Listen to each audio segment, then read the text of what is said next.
Good morning વિદ્યાર્થી મિત્રો. Last લેક્ચરમાં આપણે એવું કહેલું કે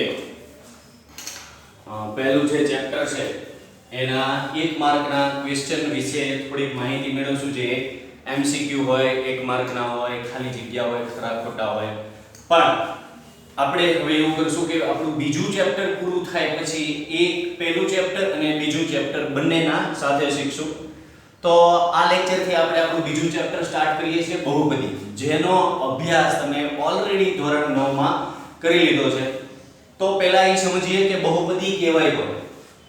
જે સમીકરણની અંદર એક કરતા વધુ વિજાતીય પદ સરવાળા અથવા બાદબાકીથી જોડાયેલા હોય જેને બહુપદી કહેવાય. ઇન શોર્ટ, દાખલા તરીકે હું આમ લખું 3x વર્ગ વત્તા 6x વર્ગ, તો આ બહુપદી છે નહીં, ઈ એકપદી છે.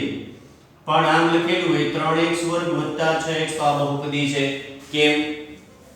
તો કે આ સજાતીય પદ છે એટલે અહીંયા સરવાળો બાદબાકી ખાતા એક જ પદ આવી જશે, જ્યારે આ વિજાતીય પદ છે જ્યાં કોઈ પણ પ્રકારનો સરવાળો કે બાદબાકી થાય નહીં.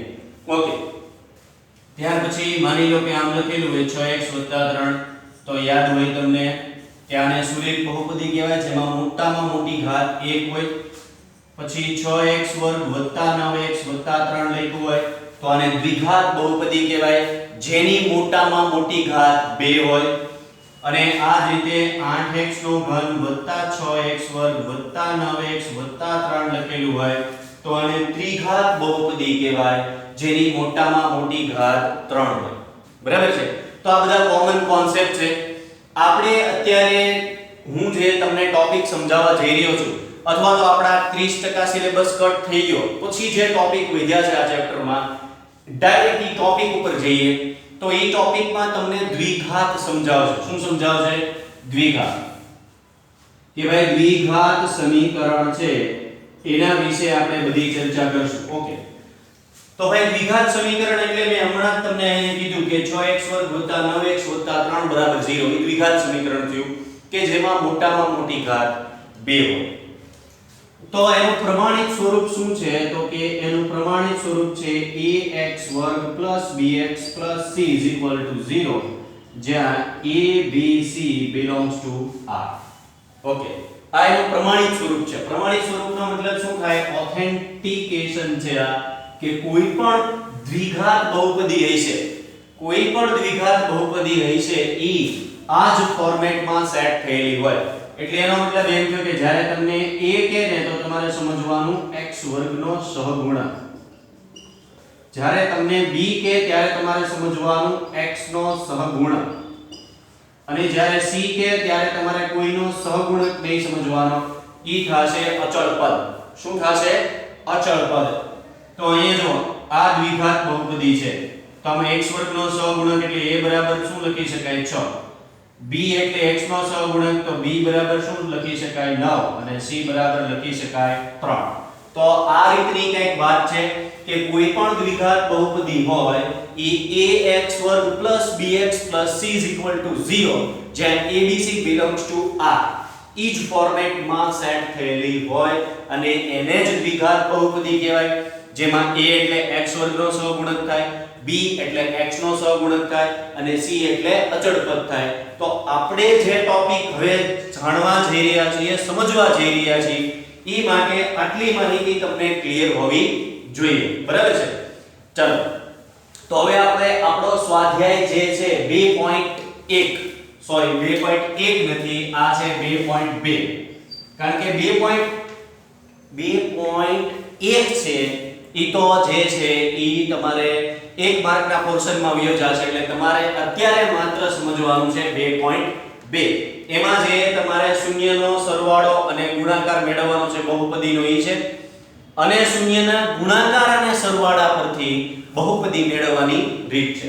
ઓકે, ચાલો એમાં આગળ વધીએ. આ જે હવે હું તમને કરાવવા જઈ રહ્યો છું ઈ માટે તમારે પહેલા સરસ મજાના 2 લેક્ચર જોવા પડશે, અને જે વિદ્યાર્થીઓ અહીંયા ભણી જ ગયા છે એને પાક્કી ખબર છે કે 3 માંથી 4 પદ થાય. સાંભળજો, 3 માંથી 4 પદ થાય એવી બહુપદી હોય તો એનું અવયવીકરણ કઈ રીતે થાય? બરાબર છે? છેલ્લું પદ ગુણાકાર કરતા લાવવાનું હોય, છેલ્લા પદની નિશાની પ્લસ હોય તો સરવાળો કરતા મધ્યમ પદ, છેલ્લા પદની નિશાની માઈનસ હોય તો બાદબાકી કરતા મધ્યમ પદ. આ રીતને કહેવાય 3 માંથી 4 પદ અથવા તો મધ્યમ પદના ભાગ પાડવાની રીત. જો તમને અત્યારે હું સમજાવું એમાં કોઈ પણ પ્રકારનું કન્ફ્યુઝન હોય તો આ લેક્ચરની સાથે સાથે હું 2 લેક્ચર પણ મૂકીશ, તો મહેરબાની કરીને પહેલા તમારે એ લેક્ચર જોઈ લેવો, જેથી કરીને તમને ઈ કોન્સેપ્ટ ક્લિયર થઈ જાય તો પછી અહીંયા કોઈ પણ પ્રકારનો તમને વાંધો આવશે નહીં. ચાલો તો આપણે આપણો લેક્ચર સ્ટાર્ટ કરીએ. હવે પ્રશ્ન નંબર 1 એમ કહે છે આપણને કે નીચે આપેલી દ્વિઘાત બહુપદીના શૂન્યો શોધો. શૂન્યો શોધો, બીજ શોધો, આ બધી એક જ વાત છે. સાંભળજો, શૂન્યો શોધો કે બીજ શોધો આ બંને એક જ વાત છે. તો સૌથી પહેલા આપણે શૂન્ય શોધીએ અને જોઈએ કે આપણને શું કહેવા માંગે છે. તો આપણી બહુપદી છે x2 2x 8 0. ચાલો તો હવે હું તમને યાદ દેવડાવું કે આપણું છેલ્લું પદ હોય એ ગુણાકાર કરતા લાવવાનું હોય તો ગુણાકાર કરતા કેટલા જોવે છે? તો કે 8 જોવે છે. છેલ્લા પદની નિશાની માઈનસ છે જો, તો બાદબાકી કરતા તો કે 2 જોવે છે. તો તમારે 8 ના એવા બે ભાગ પાડવાના છે કે જેનો ગુણાકાર તો 8 ના ભાગ પડતો હોય તો ગુણાકાર તો 8 થતો જ હોય ને, પણ બાદબાકી કેટલી થતી હોય? 2. તો ઈ ભાગ છે 4 દુ 8 અને 4 માંથી 2 જાય તો 2. ચાલો તો ઈ ગણવાનું કેમ? જો પહેલું પદ એમને રાખવાનું, પહેલા મોટું પદ, પછી નાનું પદ અને છેલ્લું પદ તો કે નિશાની સહિત. ત્યાર પછી નિશાનીનો નિયમ યાદ કરો. છેલ્લા પદની નિશાની માઈનસ છે તો પહેલું મધ્યમ પદ જેવું અને બીજું એનાથી વિરુદ્ધ. બરાબર છે? પછી તો કે આ બેમાંથી કોમન નીકળશે x, તો અંદર વધશે x 4. ફરીવાર લખી નાખો x 4 બરાબર 0. તો મારે કેટલા મૂકવા પડે? +2. કેટલા મૂકવા પડે? +2. ઓકે. તો હવે અહીંયા શું થશે? તો કે જે પદ સરખું છે એને એકવાર લખો અને એક પદ બનશે x 2. શું બનશે? x 2. તો જો હું હવે x 4 છે એને 0 સાથે સરખાવીશ તો એક આન્સર આવશે 4. અને બીજું જે પદ છે x 2 એને તમે 0 સાથે સરખાવો તો +2 ઓલી બાજુ જાય એટલે એ થઈ જાય -2. તો આ એના શૂન્યો થઈ ગયા. સાંભળજો. ઓકે, આ દાખલાને રીત આપણે રિમૂવ કરી દઈએ. તો અહીંયા સુધી તમને કોઈ પણ પ્રકારનો પ્રશ્ન નહીં હોય. શું કામ નહીં હોય? તો કે આ તો બહુ જૂની રીત છે. અંતિમ પદ તો કે ગુણાકાર કરતા, મધ્યમ પદ તો કે સરવાળો કે બાદબાકી કરતા. ઓકે, હવે એનો પછીનો રકમ માનું છું. જો મેં જે રકમ આખી નહોતી વાંચી.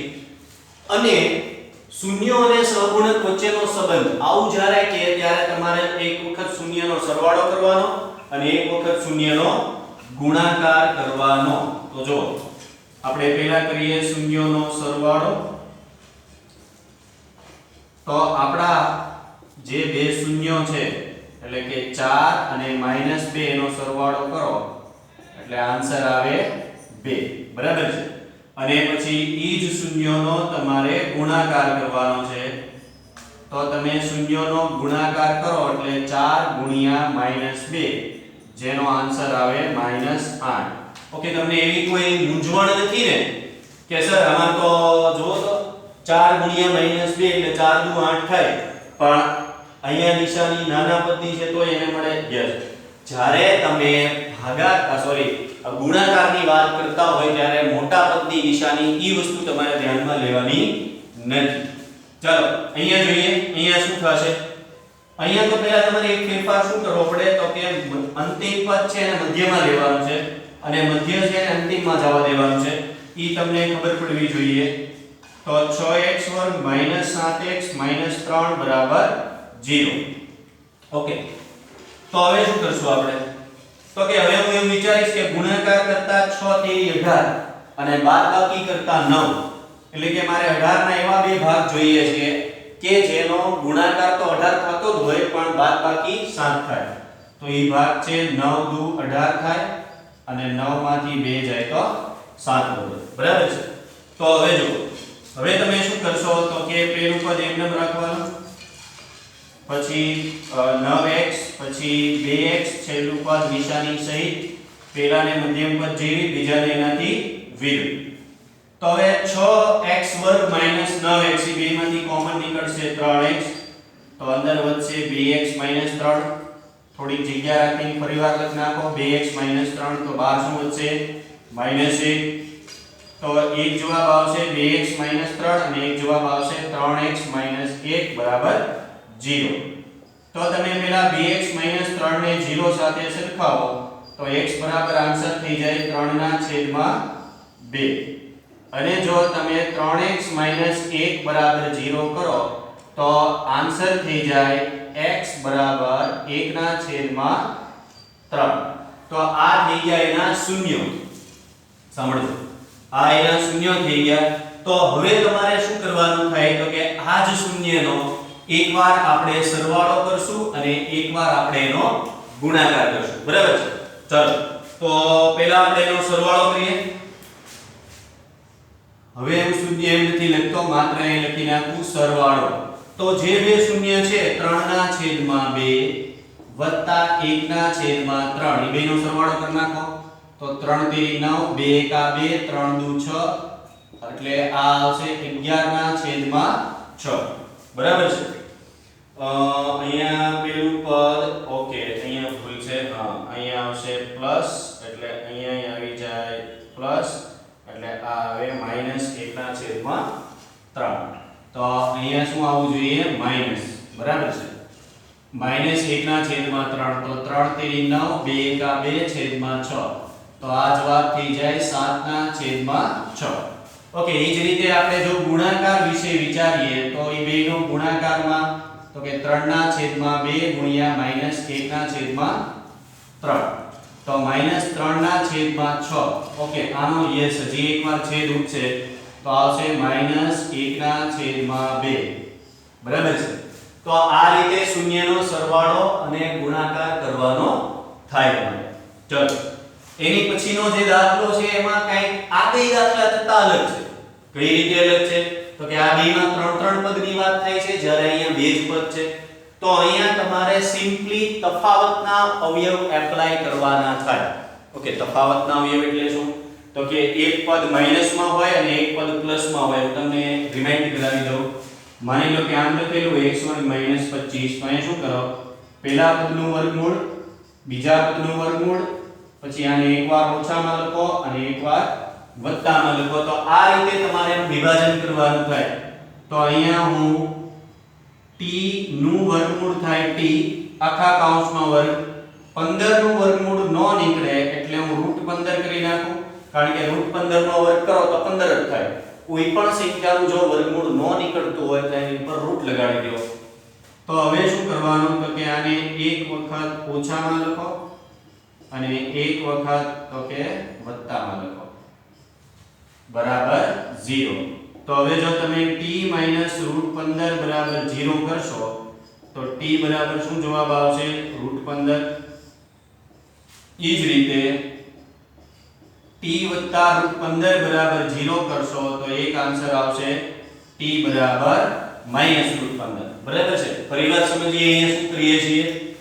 અહીંયા આપણે તફાવતના અવયવનું વિસ્તરણ કરેલું છે કે પહેલા પદનું વર્ગમૂળ ઓછા બીજા પદનું વર્ગમૂળ.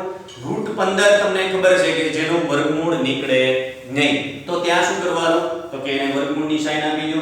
તો અહીંયા √15 લખી નાખો એટલે √15 નો વર્ગ થઈ જાય. પછી એક વખત ઓછામાં લખો, એક વખત વત્તામાં અને છેલ્લે તમે એને સરખાવી દો કોની સાથે 0 સાથે એટલે મેળ આવી જાય. હવે અહીંયા તમારે શું કરવાનું જો અહીંયા તમે એક બીજી પ્રોસેસ શું કરશો તો કે આનો એક વખત સરવાળો કરશો. યસ, તો અહીંયા લખીએ શૂન્યનો સરવાળો. શૂન્યનો સરવાળો એટલે √15 વત્તા -√15. તો √15 -√15 એટલે શું થાય તો કે 0. એ જ રીતે આપણે જો શૂન્યનો ગુણાકાર કરીએ તો √15 -√15 હમણાં જોયું √15 ગુણ્યા √15 કેટલા થાય 15 અને 2 માંથી એક પદ માઈનસ છે એટલે આન્સર શેમાં આવશે માઈનસમાં. ઓકે, તો હવે જે મેં દાખલા ડિલીટ કર્યા ને ઈ જ રીતના હતા. જે દાખલા આપણે અહીંથી કાઢી નાખ્યા છે ઈ જ રીતના હતા અને એમાં શૂન્યનો ગુણાકાર અને સરવાળો તમારે જાતે કરી લેવાનો. ઓકે, હવે હજી એક દાખલો છે જે આપણે ગણી નાખીએ છીએ 4u વર્ગ 8u. બરાબર છે, એને હું રાખીશ નહીં, પછી રફ કરી દઈશ, પણ આપણે સમજી લઈએ કે અહીંયા શું કરવાનું થાય કે 4u વર્ગ 8u બરાબર 0. આ પ્રકારનો હજી એક આ રીતનો દાખલો છે કે જેમાં તમારે એનું અવયવીકરણ કરીને શૂન્ય શોધવાના છે અને પછી તમારે એના શૂન્યનો સરવાળો અને ગુણાકાર કરવાનો છે. તો હવે તમને એમ થશે કે સાહેબ આ બધા દાખલા તો સમજાય, ચાલો 3 પદ છે, અહીંયા 3 પદ છે, પછી તો કે અહીંયા તમે 2 પદ વાળો પણ સમજાવ્યો, પણ આ બે માંથી એક જ લાગુ નથી પડતો. અહીંયા મધ્યમ પદ ઘટે છે જ્યારે ત્યાં પૂંછડી ઘટે છે, અંતિમ પદ ઘટે છે, તો શું કરવાનું તો કે ન્યાય એનું અવયવીકરણ થાય નહીં. તો ન્યાય તમારે આ રીતે દાખલો ગણવો પડે કે 2 માંથી 4u ને હું કોમન લઈ લઉં તો અંદર વધે u 2 બરાબર 0. તો ખરેખર આ બે કૌંસ થઈ ગયા, 4u અને બીજા કૌંસમાં u 2. તો પહેલા હું 4u ને 0 સાથે સરખાવું તો u બરાબર 0 ના છેદમાં 4 એટલે 0. ઈ જ રીતે હું u 2 ને 0 સાથે સરખાવું તો +2 ઓલી પર જાય તો કે -2. સમજાય છે ને? તો આ બે શૂન્યો આવી ગયા અને એવી રીતે જે આગલા દાખલામાં જોયું એમ એક વખત હવે હું આ બેનો સરવાળો કરીશ એટલે આન્સર આવશે -2 અને ઈ જ રીતે હું એક વખત એનો ગુણાકાર કરીશ તો આન્સર આવશે 0. કારણ કે તમને ખબર છે કોઈ પણ સંખ્યા હોય, પ્લસ હોય, માઈનસ હોય, પૂર્ણાંક હોય, અપૂર્ણાંક હોય, દશાંશ અપૂર્ણાંક હોય, સમય હોય, અસમય, વોટેવર, કોઈ પણ સંખ્યા હોય, જો એનો ગુણાકાર તમે 0 સાથે કરો તો ડેફિનેટલી એનો આન્સર આવશે 0. ઓકે, તો આ રીતમાં આપણે બહુ ઝાઝી ચર્ચા નહીં કરીએ. આપણા માટે આ રીતમાં એક જ વસ્તુ નવી હતી અને એ વસ્તુ કઈ હતી? છેલ્લે શૂન્યનો ગુણાકાર અને સરવાળો કરવાનો છે. ક્યારે? જ્યારે તમને એવું પૂછે કે અવયવીકરણ અથવા તો એના બીજ શોધો, એના શૂન્ય શોધો અને શૂન્યોના સહગુણક વચ્ચેનો સંબંધ ચકાસો, ત્યારે તમારે શું કરવાનું થાય? અવયવીકરણથી સરસ મજાના એના બે શૂન્ય શોધો. બે જ શૂન્ય મળશે. કેમ? તો કે આપણે વાત કરીએ છીએ we are talking about quadratic equation એટલે કે દ્વિઘાત સમીકરણની, એટલે આપણને બે જ શૂન્ય મળે અને છેલ્લે એ બે શૂન્યનો તમારે એક વખત સરવાળો કરવાનો અને એક વખત ગુણાકાર કરવાનો. ચાલો, તો હવે આપણો જે નેક્સ્ટ ટોપિક છે એમાં આપણે આગળ વધીએ. નેક્સ્ટ ટોપિક આપણને આની રિવર્સ પ્રોસેસ કરવાનું કહે છે. અત્યારે આપણે શું કર્યું તો કે દ્વિઘાત બહુપદી આપેલી હતી. સાંભળજો, દ્વિઘાત બહુપદી આપેલી હતી અને આપણે એનો શૂન્યનો સરવાળો અને ગુણાકાર કર્યો. હવે દ્વિઘાત બહુપદી થઈ ગઈ, હવે તમને શૂન્યનો સરવાળો અને ગુણાકાર આપી દીધો તો એના પરથી તમારે દ્વિઘાત બહુપદી મેળવવાની છે. કઈ રીતે જોઈએ? ચાલો, તમને જે પહેલા આપેલું છે શૂન્યનો સરવાળો છે અને બીજું આપેલું છે શૂન્યનો ગુણાકાર છે. ઈ પહેલા આપણે એક સમજીએ કે જો આ તો આપણે જોયું કે અવયવીકરણ કર્યો, અવયવીકરણ તમે કરી નાખો અને તમે શૂન્યનો સહગુણકો વચ્ચેનો સંબંધ ચકાસો. પણ જો તમને ડાયરેક્ટ એમ પૂછે, જો આ જ રકમ લઈએ, ચાલો આપણે x2 2x 8 બરાબર 0, બરાબર છે? અને અહીંયા તમને એવું પૂછે છે કે શૂન્યના સહગુણક વચ્ચેનો સંબંધ ચકાસો, એના શૂન્યો શોધો એવું કહેતા નથી. લે, તો તમને એમ થશે કે સાહેબ એવું તમે ક્યાં કઈ કરાયું છે? યસ, 100% સાચી વાત છે. એટલે જ હું કરાવવા જઈ રહ્યો છું કે જો તમને કોઈ પણ દ્વિઘાત બહુપદી છે એના શૂન્ય શોધ્યા વગર સરવાળો અને ગુણાકાર શોધવાનું કહેતો, એના માટે સરસ મજાનું એક સૂત્ર છે. જો તમારે શૂન્યનો સરવાળો શોધવો છે તો આલ્ફા પ્લસ બીટા એટલે કે -x વર્ગનો સહગુણક x નો સહગુણક અને છેદમાં x વર્ગનો સહગુણક. તો તરત તમે એમ કહેશો કે સાહેબ તમે -b ના છેદમાં a એમ કહેવા માંગો છો. યસ, ડેફિનેટલી હું એમ જ કહેવા માંગુ છું. તો પહેલા છે ને હું માઈનસ મૂકી દઈશ કારણ કે નિયમના માઈનસ છે પછી b ની વેલ્યુ કોઈ પણ હોય, પ્લસ આવે તો પ્લસ મૂકો, માઈનસ આવે તો માઈનસ મૂકો. જો તમે અહીંયા a બરાબર તો કે x વર્ગ નો સહગુણક 1 છે, b બરાબર તો કે x નો સહગુણક જે -2 છે, અને c એટલે અચળ પદ જે -8 છે. હવે જો શૂન્યનો સરવાળો કરવો છે -b/a માઈનસ નિયમના. b ની વેલ્યુ શું છે તો કે -2, a ની વેલ્યુ શું છે તો કે 1, તો આ 2 ના છેદમાં 1 એટલે 2, તો આ થઈ ગયો શૂન્યનો સરવાળો. ઈ જ રીતે શૂન્યનો ગુણાકાર કરવાનું પણ ફોર્મ્યુલા છે, જે છે અચળ પદ અને છેદમાં તો કે x વર્ગનો સહગુણક.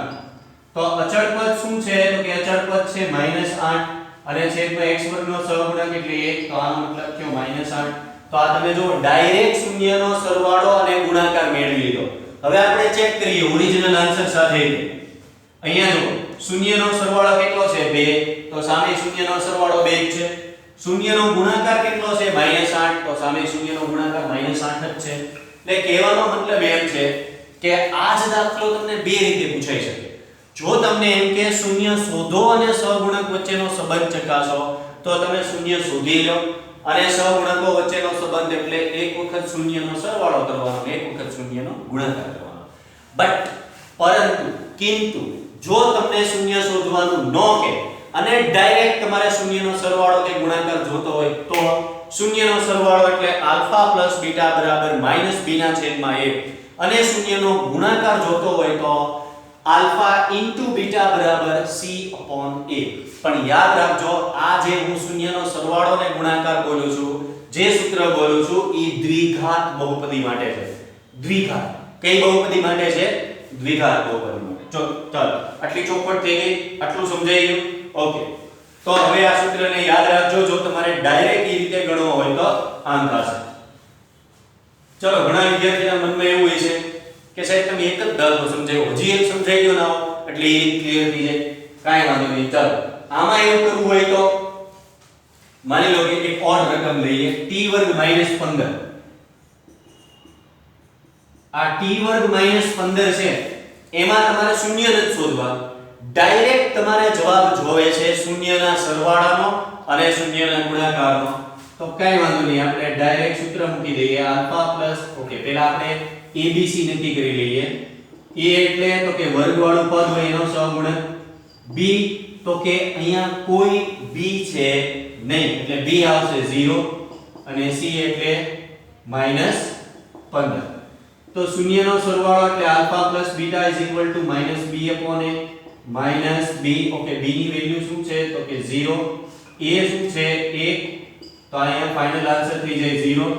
એ જ રીતે જો શૂન્યનો ગુણાકાર શોધીએ તો થાય c/a અને આપણો c છે -15 અને a છે 1, તો આ જવાબ આવી જાય -15. હવે આપણે ચેક કરો, શૂન્યનો સરવાળો શું થયો તો 0 આવી ગયો 0.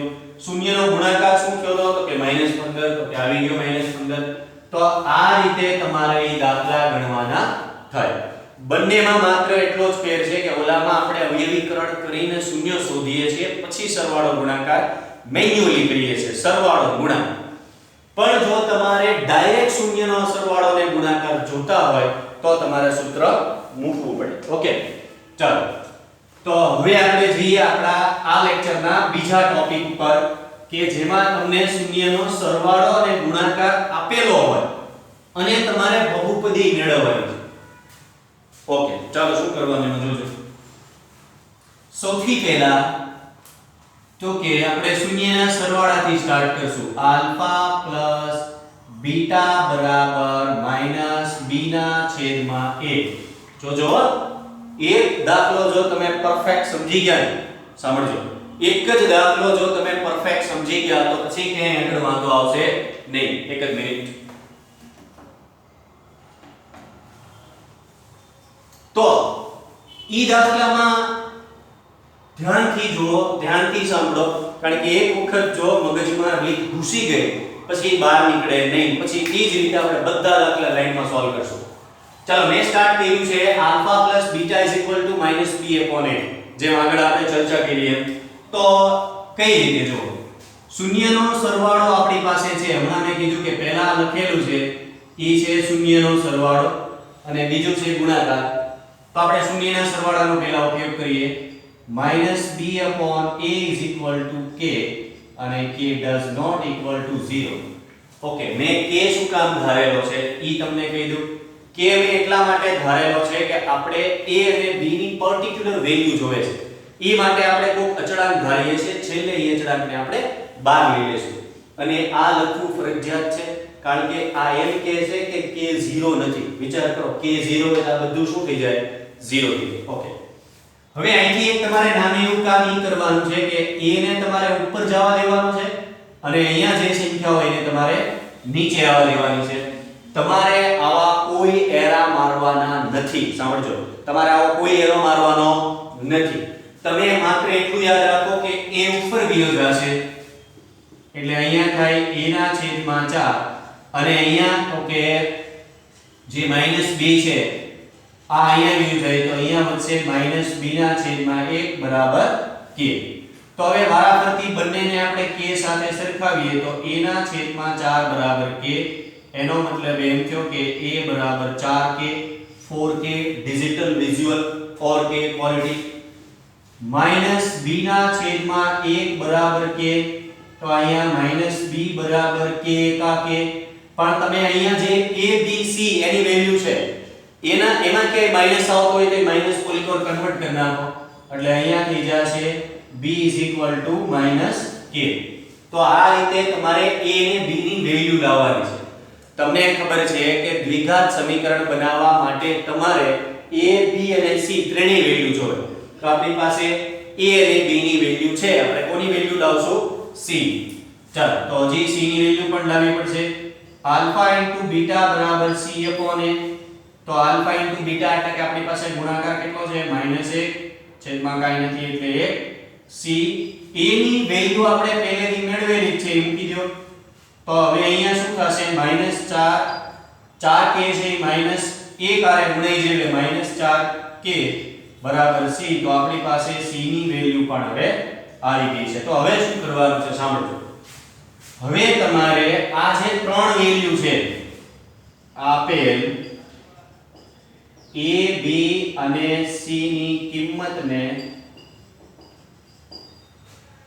ax² + bx + c બરાબર 0 સાથે સરખાવતા. હવે એને હું પહેલા તમને એમના મેન્યુઅલી સમજાવી દઉં કે આપણું જે દ્વિઘાત સમીકરણ છે આ ચેપ્ટરના સ્ટાર્ટિંગમાં જ આપણે વાત કરી ઈ આ છે ax² + bx + c = 0. જ્યાં abc છે એ બધા એના સહગુણકો છે. તો આપણે નીચે અત્યારે હું ઈ કામ કરીશ કે abc એને રિપ્લેસ કરીને એની વેલ્યુ મૂકીશ. a ની વેલ્યુ શું છે જો આને હું કાઢી નાખું અને અહીંયા હું લખી નાખું 4kx². b ની વેલ્યુ શું છે તો કે -k એટલે કે અહીંથી b ગયો એની જગ્યાએ મેં શું લખી નાખ્યું k. અને c ની વેલ્યુ છે -4k તો c ને કાઢીને આ લખી નાખ્યું -4k. આટલું કરવાનું છે. પછી બીજી વાત તમારે શું ધ્યાનમાં રાખવાની છે તો કે આપણે એક વધારાની વસ્તુ એડ કરેલી છે k. એને બહાર લઈ લો તો આ થઈ ગયો આપણું દ્વિઘાત સમીકરણ 4x² - x - 4. આટલી વસ્તુ તમારે કરવાની છે. ઈ વસ્તુ હવે હું ડાયરેક્ટ લખું તો મારે આ રીતે લખવું પડે. શું લખવું પડે તો કે 4kx² - kx 4kx²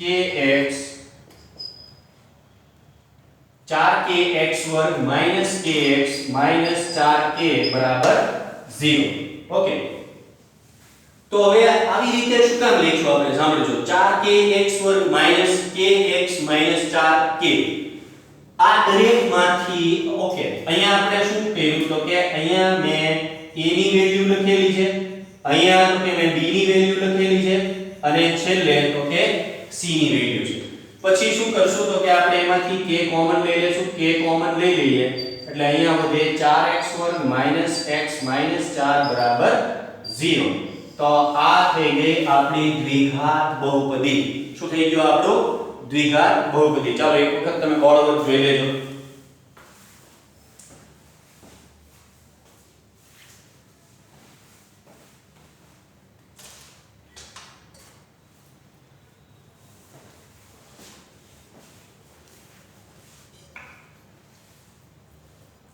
ઓકે, થોડુંક ડિસ્ટર્બન્સ હતું, ટૂંકમાં લાઇટ ગઈ હતી એટલા માટે સોરી.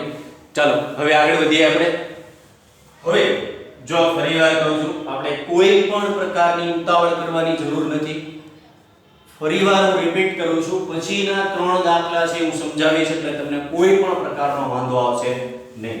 પહેલા એક વસ્તુ તમે સમજી લો કે જો તમારે દ્વિઘાત સમીકરણ બનાવવું હોય તો 3 કિંમત તમારી પાસે હોવી જોઈએ, a, b અને c. a અને b ની કિંમત તમને ક્યાંથી મળશે? શૂન્યના સરવાળામાંથી, એટલે કે એના સૂત્રમાંથી.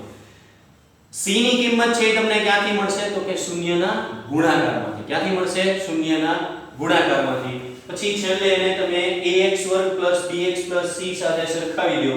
અમે જે કામ કર્યું છે એ જ કામ મેં અહીંયા કર્યું છે. હમણાં થોડીક વાર લાઈટ વહી ગઈ હતી એ માટે સોરી.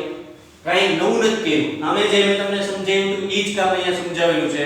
Nothing difference. બરાબર? ખાલી ત્યાં એ લખેલું છે અને છેલ્લે કે કોમન કાઢી લીધો છે. ચાલો આપણે આગળના દાખલા તરફ જઈએ. હવે જો નેક્સ્ટ શું છે તો કે નેક્સ્ટમાં આપણે જોઈએ તો ફરીવાર આપણે શૂન્યના સરવાળાનું સૂત્ર મૂકશું. અહીંયા આપણે આને અલગથી લખી નાખીએ જેથી કરીને ખ્યાલ આવે તમને કે alpha into beta is equal to c upon a. ચાલો અહીંયા ફરીવાર શૂન્યનો સરવાળો છે માઈનસ b ના છેદમાં a. પહેલો છે એ શૂન્યનો સરવાળો છે એટલે ત્યાં લખીએ આપણે √2 છેદમાં કાઈ ન હોય તો 1.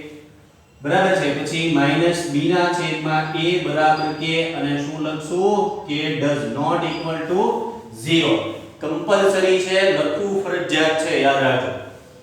તો હવે શું કરશું આપણે? a ને અને √2 ને રિપ્લેસ કરશું. આને એકાંતર પ્રમાણ કહેવાય. આનો છેદ છે એના અંશમાં જશે, આનો અંશ છે એના છેદમાં જશે. તો અહીંયા કંઈક આવું થવું જોઈએ. a ના છેદમાં 1 બરાબર માઈનસ b ના છેદમાં √2 બરાબર k. ચાલો તો હવે a ના છેદમાં 1 છે એને આપણે k સાથે સરખાવીએ તો આપણી પાસે એક વેલ્યુ હાજર છે, a બરાબર k. ઈ જ રીતે જો આપણે માઈનસ b ના છેદમાં √2 બરાબર k કરીએ તો માઈનસ b બરાબર √2k. પણ હમણાં વાત કરીએ માઈનસ તમારે ઓલી બાજુ જવા દેવાનું છે તો માઈનસ √2k. તો આપણી પાસે a અને b બે વેલ્યુ આવી ગઈ. ચાલો ઈ બે વેલ્યુ થી દ્વિઘાત બનશે તો કે નહીં બને. તો હજી આપણે એક વેલ્યુ ક્રિએટ કરવી પડશે જે છે શૂન્યનો ગુણાકાર. અને શૂન્યનો ગુણાકાર એટલે c/a. શૂન્યનો ગુણાકાર શું છે તો કે 1/3 લખીએ c